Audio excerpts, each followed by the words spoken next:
Primera de Reyes, capítulo 18, verso 31. Vamos a leer la última parte del 30 y luego leemos el 31.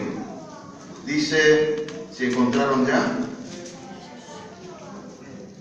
Y él arregló el altar de Jehová que estaba arruinado, y tomando Elías 12 piedras conforme al número de las tribus de los hijos de Jacob, al cual había sido dada palabra de Jehová diciendo, Israel será su nombre.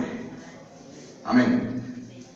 Es el capítulo 18, verso 30 y el 31, para los que no han encontrado. Tomen sus asientos en el nombre de Jesús.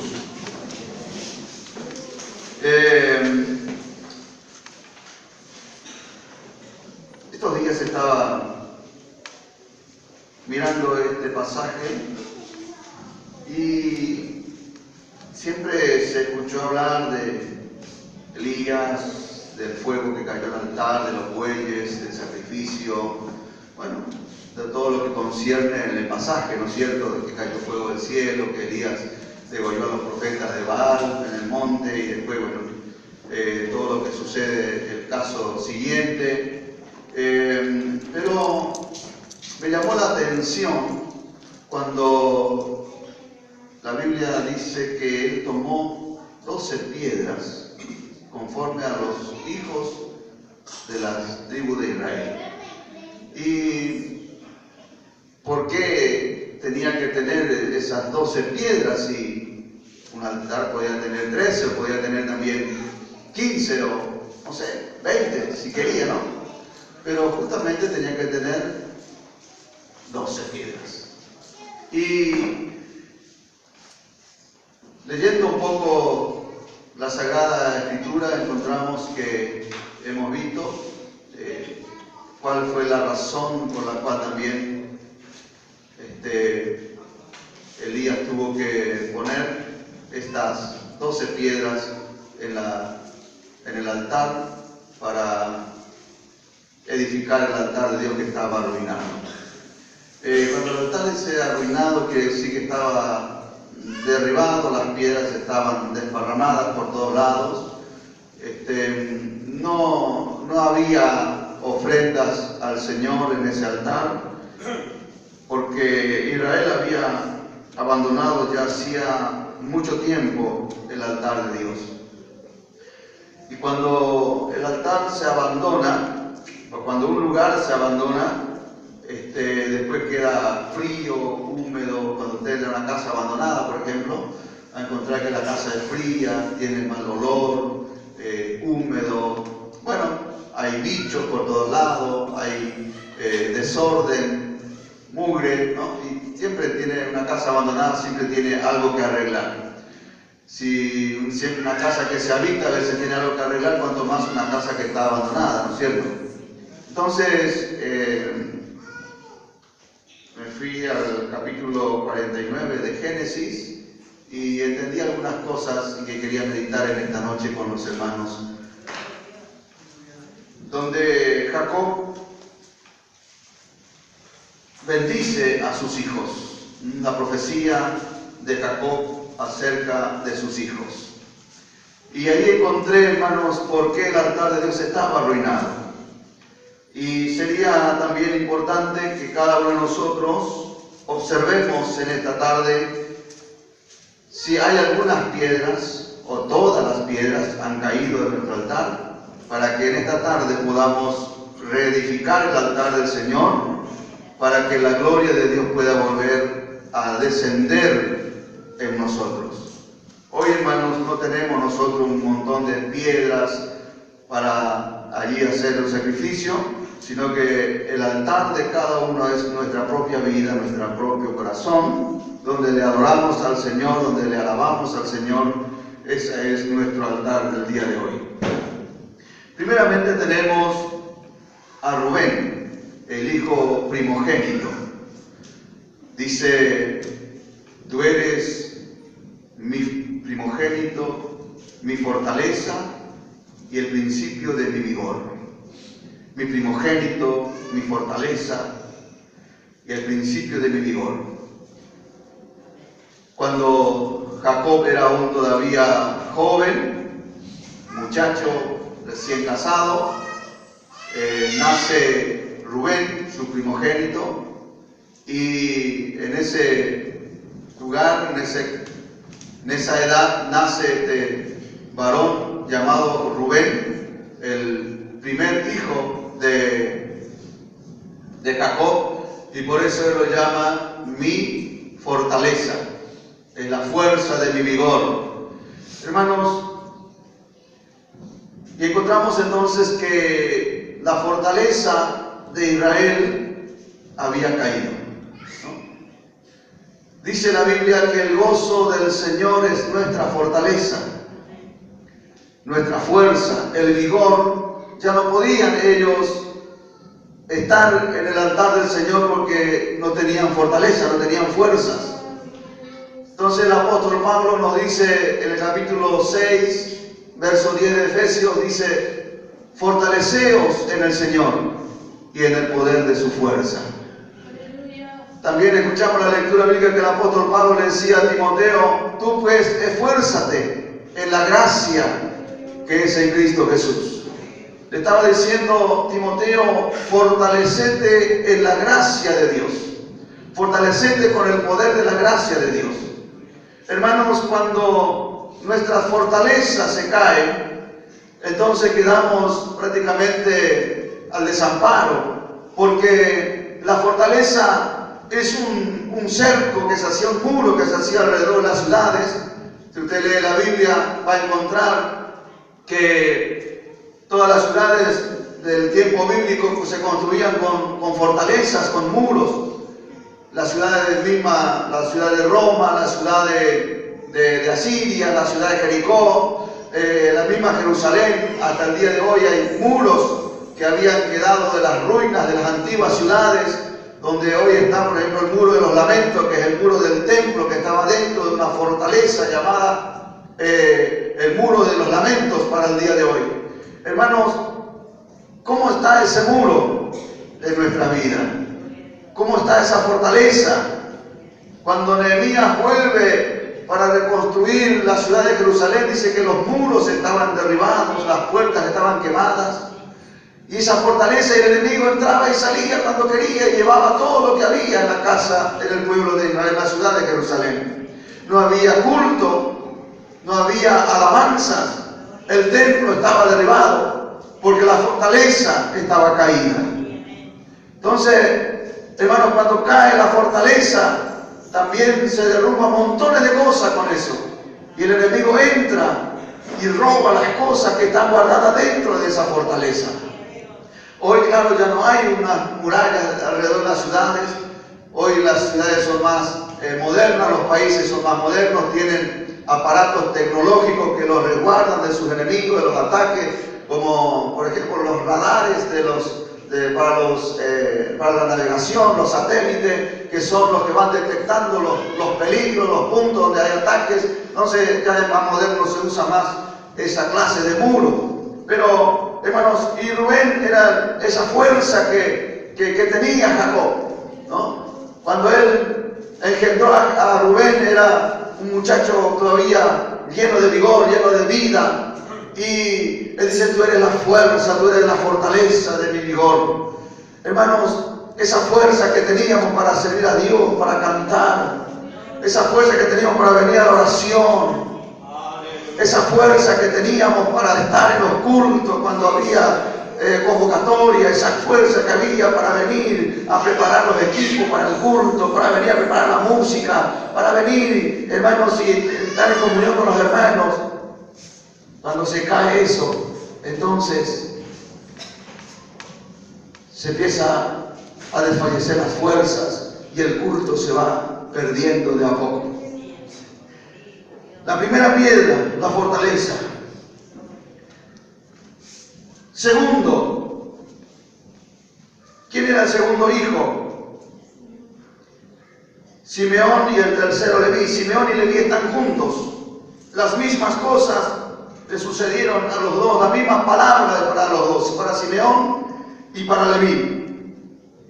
Simeón y Leví eran los que tomaron venganza de de su hermana Dina, cuando Dina fue humillada por los extranjeros, por los hombres del pueblo. Ahora estos hombres van y toman venganza. Hermanos, y Jacob dice, Simeón y Leví son hermanos, armas de iniquidad sus armas. En su consejo no entre mi alma ni mi espíritu se junte en su compañía. Porque en su furor mataron hombres y en su temeridad descarretearon toros. Maldito el furor que fue fiero y su ira que fue dura. Yo los apartaré en Jacob y los esparciré en Israel. Qué tremendo, ¿no? Cuando para uno fue, tú eres la fortaleza de mi vigor, tú eres mi orgullo.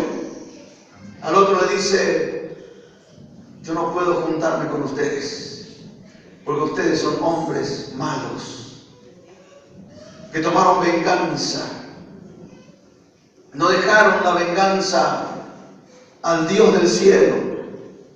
El apóstol Pablo dice, dejar lugar a la ira de Dios, porque hay el que dijo, mía es la venganza, dice el Señor. Él juzgará a su pueblo. Qué feo que es, hermano, cuando nosotros tomamos represión de alguien o por alguien, cuando nosotros tomamos venganza por nuestras propias fuerzas. El profeta Jacob, no profeta, sino un patriarca, hombre usado por Dios, hombre que Dios levantó para formar esa nación, porque de ahí nacieron los 12 príncipes de Israel. Abraham tuvo un hijo llamado Isaac, que es de la descendencia real. Luego Isaac tuvo 2 y Jacob tuvo 12, y de ahí se distribuye para las 12 tribus de Israel. Ahora, hermanos, estos 2 hombres, a pesar de que eran hijos del patriarca, fueron con ira. Dice, su furor fue fiero, no se junte mi espíritu con ellos. No tenga compañía mi alma con esta clase de gente. Hermanos queridos, muchas veces estas cosas pueden entrar en nosotros. Querer tomar venganza, represalia.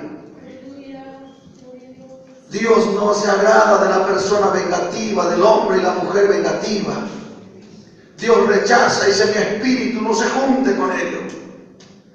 El temor de Dios nos debe apartar de la venganza, porque la venganza es una falta de temor de Dios. Esa piedra, hermano, Israel no tenía fuerza para rendirle culto en el altar de Dios. Ahora Israel había tomado también represalia de sus enemigos y el altar de Dios estaba derribado. No había culto, no había ofrenda, no había nada en el altar del Señor. Y son cosas, hermanos, que nos pueden pasar también a nosotros. Primera de Corintios capítulo 10 versículo 12 dice, el que piensa que está firme, mire que no caiga, porque es muy liviana, muy finita la línea de separación que nos separa, hermanos, de tomar venganza a veces. Pero que Dios nos guarde, porque ese furor es fiero, es malo. Y Jacob le dice, no se junte mi alma con esta gente. ¿Cómo dice? Porque en su furor mataron hombres y en su temeridad desgarratearon toros. Maldito el furor que fue fiero y su ira que fue dura. Yo los apartaré en Jacob y los esparciré en Israel. Pero dice en su consejo, en el versículo 6, no entre mi alma ni mi espíritu se junte en su compañía.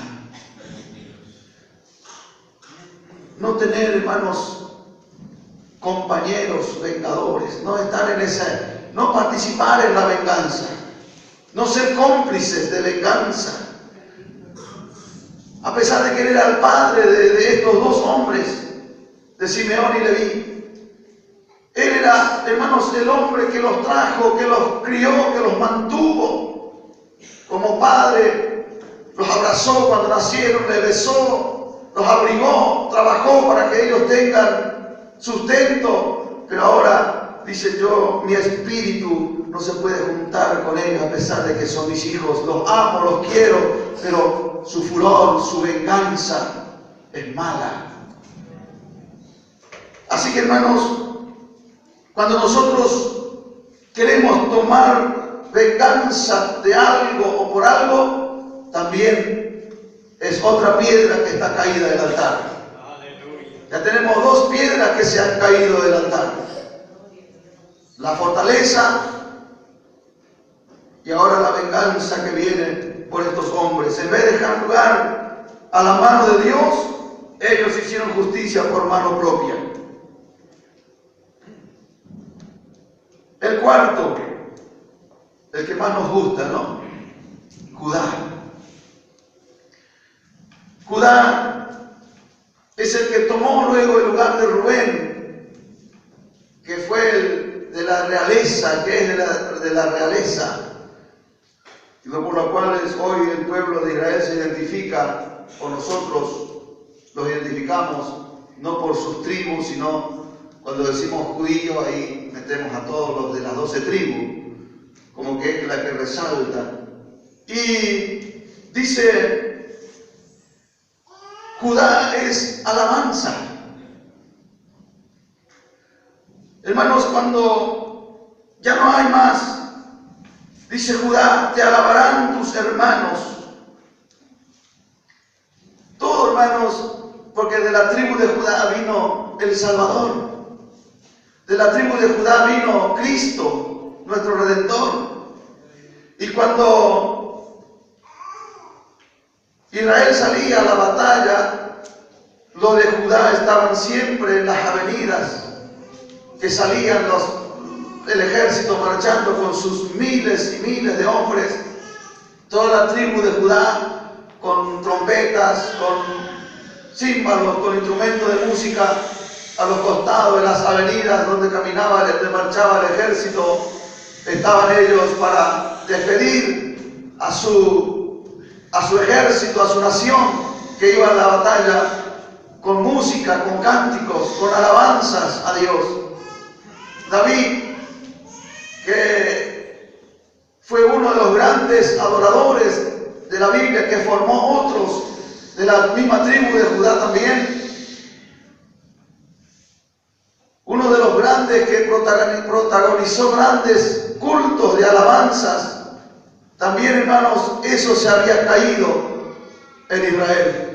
El altar de Dios estaba vacío, no había alabanza. No había, nadie enaltecía el nombre de Dios porque todo el pueblo se había ido a adorar a otros dioses. Adoraban a Baal, siendo el pueblo de Dios, siendo el pueblo escogido para alabanza del nombre del Señor. Ahora ellos estaban adorando a Baal, a dioses que no son dioses. Hermanos, y Dios se indignó con eso y la alabanza se cortó. Y cuando no hay alabanza, hay un coro que dice: el día que no te alabo, mi alma se me entristece. ¿No? El pueblo de Dios, hermano, el creyente, el Hijo de Dios, debe tener continuamente alabanzas en su corazón. Pero por ahí no podemos andar todo el día cantando por la calle o por el mercado o en el trabajo, pero siempre en el corazón hay un cántico de adoración a Dios. Cuando nos levantamos, a veces o nos despertamos en la madrugada, no sé, pero a mí me pasa que a veces me despierto con un cántico. A veces no canto en voz alta porque voy a despertar a todos, pero en mi corazón canta, alabo al Señor, hay alabanzas a Dios. Hermanos, esa alabanza es una fortaleza. Dios se mueve y se manifiesta en la alabanza de su pueblo, de su iglesia. Ahora no había alabanza, no había cántico, no había culto a Dios en Israel, porque el altar de Dios estaba arruinado, hermanos queridos. Pero había un Elías que se atrevió a levantar nuevo ese altar de Dios, y la presencia de Dios volvió a estar allí en Israel.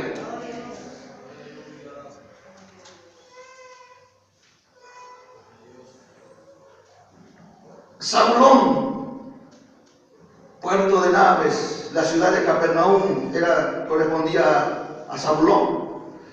Isaías dice: el pueblo que anduvo en tinieblas vio gran luz. ¿Qué pasó en Capernaum? En Capernaum Jesús fue a buscar a Pedro. En Capernaum Jesús se sube a la barca y llama a Pedro y a sus compañeros. Hace la primera pesca milagrosa. Aleluya. El puerto, ciudad de puertos, de naves. Hermanos, una ciudad próspera, donde había riquezas, donde había tesoros. De ahí entraban y salían las barcazas con alimentos, con mercadería que llevaban y traían, que exportaban. Hermanos queridos, esa también estaba caída, el sustento, la riqueza. La riqueza que hay en el creyente, la riqueza que hay en el corazón del salvado. La riqueza que hay, hermanos, para enriquecer a muchos, dice el apóstol Pablo. Siendo pobre, pero enriqueciendo a muchos, dice el apóstol Pablo. No se está hablando, hermanos, ahora no hablamos de riqueza, de plata, oro. No, estamos hablando de riquezas espirituales, de gozo, de paz, de bondad. Porque eso son lo que enriquece realmente la familia. Porque puede haber, hermanos, en la casa montones de dinero amontonado. Puede haber un montón de oro, tesoro, pero si no hay paz, si no hay felicidad, entonces ese hogar es pobre, es miserable, es desnudo, no hay nada. Pero donde está la presencia de Dios, sí, hermano, hay todo, allí hay riqueza grande y hay esperanza para los que vienen también.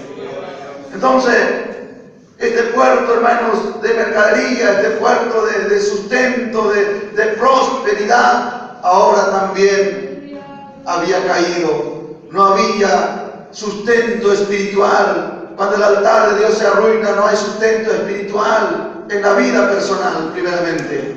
Y cuando no hay en la vida personal, tampoco tiene para darle a otro. Y sucesivamente, esto especialmente pasa cuando, como padres de familia, decaemos en nuestra vida espiritual. Hermanos, y nos vamos empobreciendo, porque de allí es donde la bendición de Dios desciende también en la familia. Zabulón, hombre de mar, hombre pescador, hombre que conoce, y después viene Isaacar. Isaacar dice, asno fuerte que se recuesta en los apriscos. Primera de Crónicas, hay un capítulo 12, verso 32. ¿Quién era Isaacar? ¿Qué tenía Isaacar? ¿Qué virtud tenía Isaacar? Primera de Crónicas, capítulo 12. Vamos a leer, porque no recuerdo lo que dice de memoria. Así que vamos a mirar las páginas para no equivocarnos. Si alguno lo encuentra, puede dar lectura.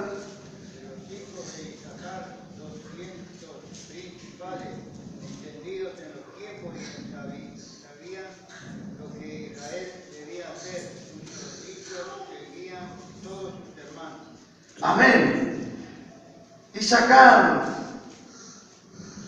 hermanos, una virtud especial que tenían estos hombres, un don de Dios, de la tribu de Isaacar, que conocía el tiempo, que sabía por dónde Israel tenía que andar, que podía ser guía de sus hermanos, que una vez el rey David tomó consejo de los de Isaacar para salir a la guerra, porque eran entendidos en el tiempo, sabían, hermanos, conocían, veían más allá, tenían algo especial. Dice la Biblia, asno fuerte. Que saben que el asno, a pesar de que nosotros le llamamos burro, porque el asno es un burro, dice que conoce el tiempo. Él conoce su tiempo, conoce cuando viene la primavera, conoce dónde hay alimentos en el tiempo del invierno, dónde encontrar alimento. Debajo de la nieve, si hay nieve, hermano, que cubre las montañas donde él vive, él sabe en qué lugar ir a escarbar la nieve para encontrar alimento. O sea que tan burro parece que no es, porque conoce el tiempo, conoce cuando viene la lluvia, conoce cuando va a venir una inundación. El asno conoce su tiempo. Hermanos, ese era Isaacar. Cuando nosotros dejamos el altar de Dios que se arruine, no conocemos el tiempo en que vivimos. Jesús le habló a los escribas, a los fariseos, y le dice: ustedes saben cuándo va a llover, porque el cielo tiene arréboles, y dicen va a llover y llueve. Viene viento del norte, y te dice va a venir el calor, y viene el calor. Porque sopla viento del sur, te dice que va a venir el frío, y viene el frío. Y era cierto, era verdad. Pero Jesús se detiene allí y le dice: hipócritas, ustedes saben discernir el tiempo del frío, de la lluvia y del calor, pero no saben en qué tiempo están viviendo. Creo que hace frío, hermano. Algunos hermanos tienen frío. No sé si está apagada la estufa. Si no hay mucha molestia, por ahí podemos prenderlo. No se distraiga igual con eso. Así, un poquito más cálido por ahí el ambiente. Hermanos, conocer el tiempo que estamos viviendo. ¿Sabe qué tiempo estamos viviendo hoy nosotros? ¿Sabe cuál es el tiempo que enfrenta la iglesia? Que enfrentan los creyentes. Se habla de tiempo difícil, se habla de tiempo, hermanos, puede ser, sí, no digo que no, pero hermanos queridos, estamos en el tiempo del retorno del Señor, el tiempo del regreso de Cristo. Jesús entra en la sinagoga, en el templo, y encuentra a los sacerdotes, los escribas allí estudiando la Sagrada Escritura, y le dice: escudriñad las Escrituras, pensando que en ella van a tener la vida eterna. Le hace una pregunta, como diciéndole: ¿no se dan cuenta que delante de ustedes está la vida eterna y ustedes todavía siguen buscando en su Escritura? Jesús estaba, hermanos, delante de ellos parado. La vida estaba parado delante de ellos y ellos no entendían, no conocían el tiempo de la profecía bíblica. Ojalá que nosotros podamos conocer, hermanos, el tiempo que estamos viviendo, que es tiempo de buscar a Dios. Como dice el profeta Oseas: buscad al que hizo el Orión y las Pléyades, Jehová de los ejércitos es su nombre. Isaías 55: buscad a Jehová mientras puede ser hallado, llamad entre tanto que está cercano. Deje el hombre impío sus pensamientos, el inicuo sus caminos, y vuélvase a Jehová. El llamado de Dios, hermano, conocer el tiempo. Buscad a Jehová mientras puede ser hallado. Porque va a venir tiempo, va a venir días cuando ya no se va a poder buscar o no se va a poder encontrar a Dios.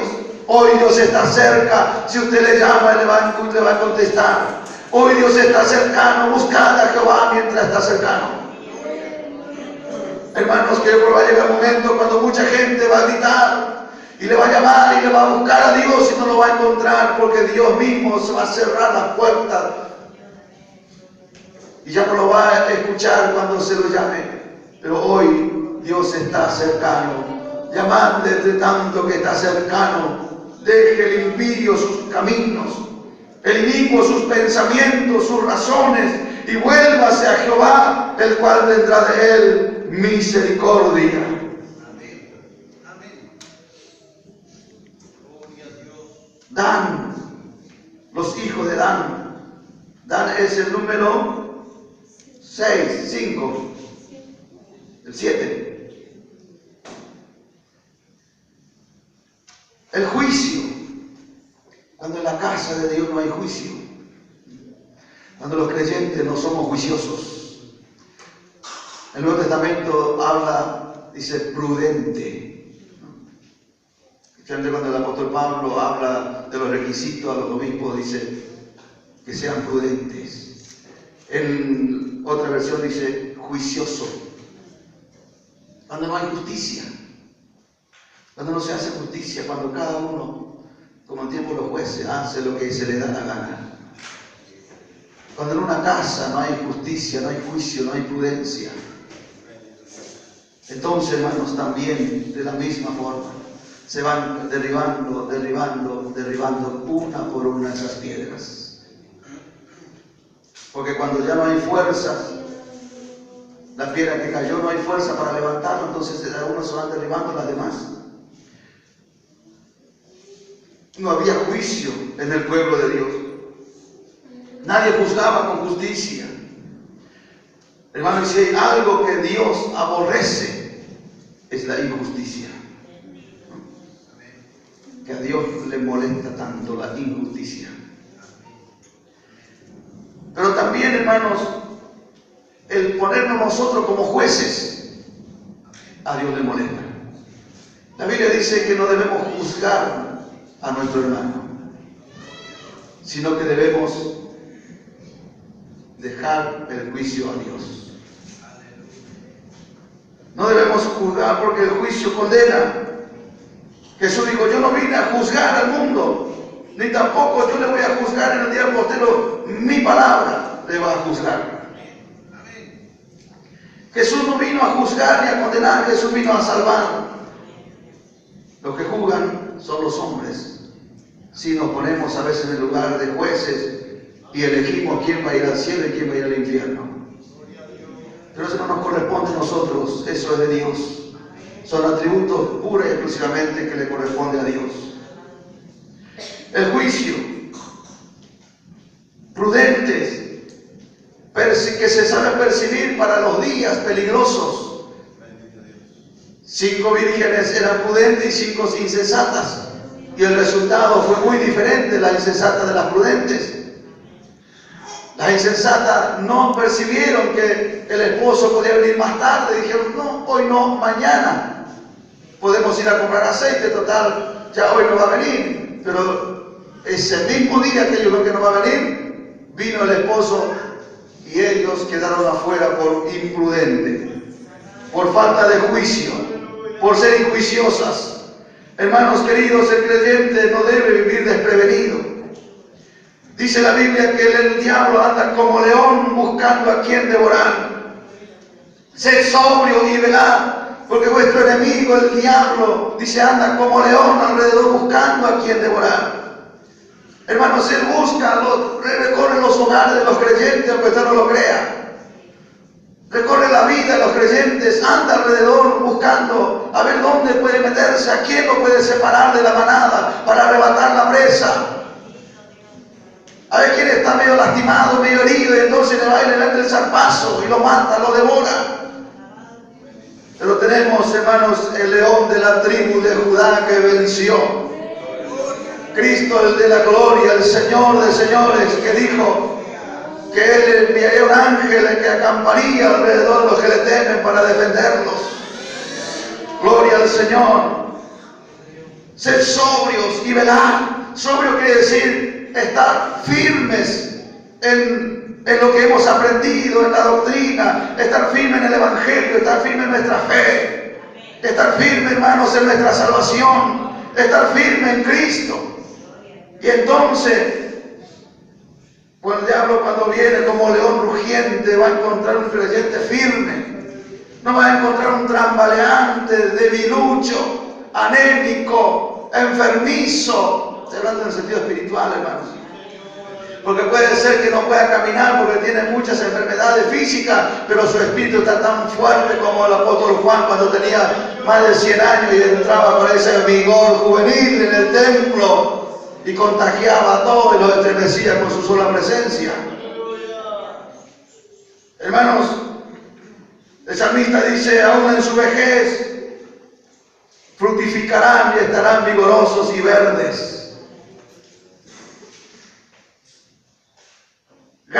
Ejército victorioso que acometerá, dice, ejército lo acometerá, mas él acometerá al fin. Ejército se levantaría contra él, ejército se levantaría para aplastarlo, pero al final él lo va a ganar. Ese era Adán. El enemigo se levantará como río, dice el profeta Isaías, pero Jehová levantará bandera de victoria. Hermanos, cuando el enemigo se levanta como río, cuando el enemigo viene a arrasar con todo, pero Dios está para levantar su bandera.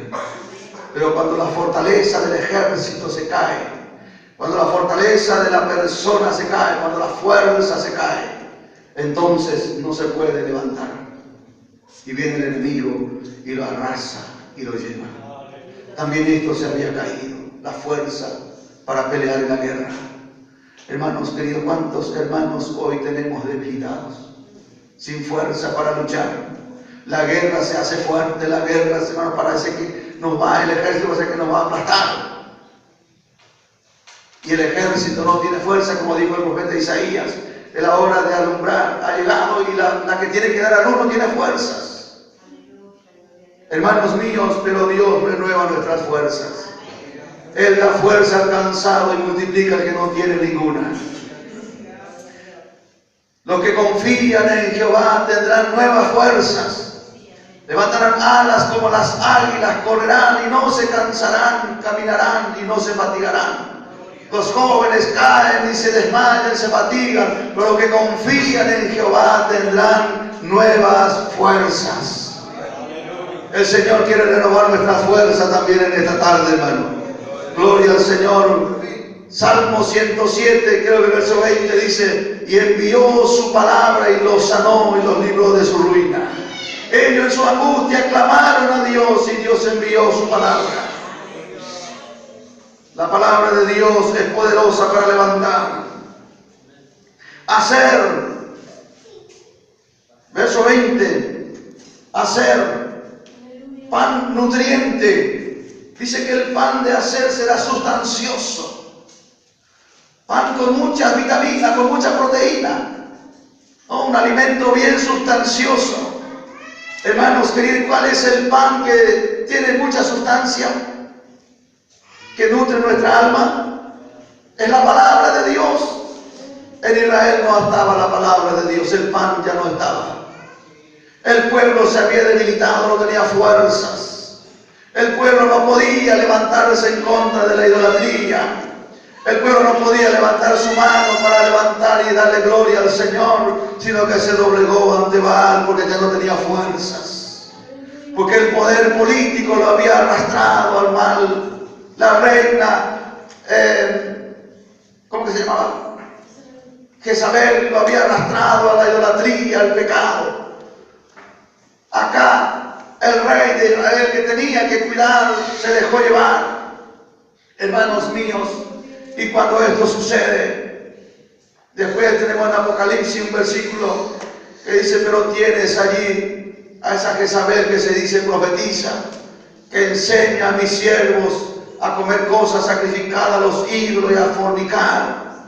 Hermanos queridos, que el Señor reprenda, ¿no?, este espíritu tan tremendo que a veces se quiere también meter dentro de las iglesias del Señor. Gloria a Dios. Dios es santo, Dios es puro, Dios es verdadero. Dice que tienes allí a esta mujer que se dice ser profetiza, que enseña a mis siervos a comer cosas sacrificadas a los ídolos. Cuando la Biblia prohíbe terminantemente, hermanos, 1 Corintios capítulo 11 dice que no podemos sentarnos en la mesa de Dios y en la mesa de los demonios. Que no podemos participar de las cosas santas y las cosas del mundo. Y el que se constituye amigo del mundo se hace enemigo de Dios. No améis al mundo ni las cosas que están en el mundo. Oh, hermano, tantos versículos tenemos. Porque el que ama al mundo, el amor del Padre no está en él, dice el apóstol Juan. El mundo pasa y su deseo, mas el que hace la voluntad de Dios permanece para siempre. Todo pasa, hermano, todo va a terminar. Las luchas van a terminar, las lenguas van a terminar, la fe va a terminar, los dones se van a acabar, los predicadores se van a terminar. Pero hay algo que va a permanecer para siempre, que es el amor. Todo termina. La belleza juvenil se termina. El atractivo juvenil se termina, la ropa se deteriora, el vehículo se rompe, la casa se deteriora. Pero el que hace la voluntad de Dios permanece para siempre. Si quiere permanecer para siempre, comienza a hacer la voluntad de Dios. Y la voluntad de Dios es renunciar a la nuestra, primeramente. Y ahí se nos complica todo. Pero eso es otro tema. Pan sustancioso. Qué lindo es, hermano, cuando usted come un pan bien sustancioso, ¿no es cierto? Un pan que nutre, que le llena, que satisface. Un pan, cuando usted viene con hambre y se sienta en la mesa y tiene el raviole con osobuco bien humeante, ¿no? Y comienza a participar de eso y ¿sabe cómo? Lo llena. Y queda satisfecho y su cuerpo se fortalece y se renueva. Hermanos, así también es. Hacer sería pan sustancioso, pero no había pan en Israel. No había alguien que se parara con la palabra de Dios. ¿Qué más tenemos? Neftali, sierva suelta, libertad. Algunos de ustedes habrán visto seguramente al venado, al guasuncho se le conoce también, allá por el Chaco, en la provincia, en Paraguay, por ahí hay muchos de esos animalitos, o había. La sierva, el ciervo, hermanos, animales sueltos, ágiles, que viven libres. No viven en cautiverio, no los que están en el zoológico ni en los circos, sino que están libres en su montaña, en su territorio. La libertad. Estar pues firme en la libertad con que Cristo nos hizo libres, dice el apóstol Pablo. Hermanos, pero Israel no era libre, porque venía la convocatoria del rey y de la reina, y tenían que subir a adorar a Baal. Era una ley, era una obligación. No eran libres, sino para nosotros somos libres, hermanos. Nadie no nos obliga ni nos pone una cadena en el cuello y nos dice, si no venía al culto te vamos a mandar que te levanten al monte si son allá y te corten el cuello, ¿no es cierto? Nadie nos dice eso. Somos libres para movernos en nuestro territorio de alabanza, de adoración, venir al culto. Hermanos, que aprovechemos esta libertad con que Cristo nos hizo libres. Porque va a llegar el momento, si no le queremos adorar a Dios, cuando venga el anticristo va a poner una ley. Y el que no le adora va a ser cortado el cuello. Pero a nadie nos corta el cuello hoy porque no le adoramos a Dios, ¿no es cierto? Lo hacemos voluntariamente porque Cristo nos hizo libres para adorarle. Porque tenemos esa libertad, hermanos, porque Cristo nos hizo libres y debemos permanecer en esa libertad. Pero no debemos tomar la libertad como ocasión para hacer lo malo, sino para servir al Señor. Estar pues firme en la libertad con que Cristo nos hizo libres, sierva suelta en esta ley. Ay, hermanos, qué lindo que es usted ver un animal suelto, ¿no es cierto? A veces voy a la casa de una persona, tienen animalitos enjaulados, los pajaritos en la jaulita ahí, y el pajarito salta de un lado para otro, y canta y grita, pero no puede hacer nada. Pero usted, mismo acá en el patio hay un montón de pajaritos, y a veces vienen cuando después de la feria se le tira toda la amiguita del pan, se llena el patio de pajaritos y vienen y vuelan y cantan y comen y se divierten los pajaritos. Están libres. Pero el que está en jaula no puede. Hermanos, así también hay creyentes enjaulados por el diablo. Pero Dios tiene poder para romper esa jaula. Aleluya. Aleluya, gloria al Señor. Para hacerlo libre, hermanos, por el poder de su presencia, por el poder de su palabra. Hay creyentes que están enjaulados y no pueden cantar, no pueden levantar su mano para adorar al Señor. Hermanos, que intentan hacerlo y saltan de un lado para otro, pero no pueden hacerlo. Pero Cristo nos hizo libres a nosotros del poder del pecado, de la maldición, de la muerte. Cristo nos libertó y nos hizo libres.